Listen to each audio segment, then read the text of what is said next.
3 لعيبة لا يمكن يجمعهم مع الكابتن الخطيب مكان واحد. تعال اقول لك مين هم وايه قصتهم وايه اللي وصل العلاقة بينهم توصل لكده.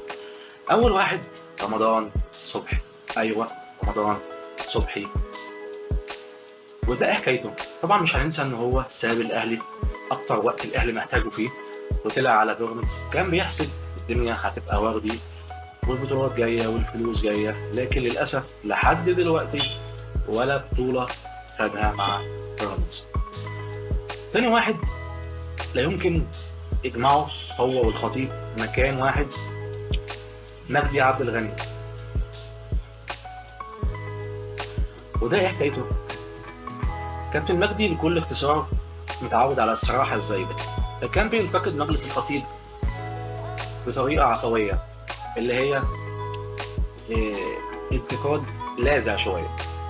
فطبعا ده وتر العلاقة بينهم في آخر 5 سنين. طيب، رقم 3 بقى، وطبعا ده غني عن التعريف، الكابتن الكبير مصطفى يونس.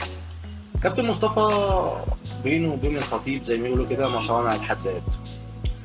هل ممكن يحصل صلح بينهم زي ما شفنا حصل صلح مع حسام حسن ودخل النادي الاهلي، وبدا هو واخوه ابراهيم من فتره قريبه جدا دخلوا النادي وحصل استقبال جامد ليهم؟ اكتب في التعليقات.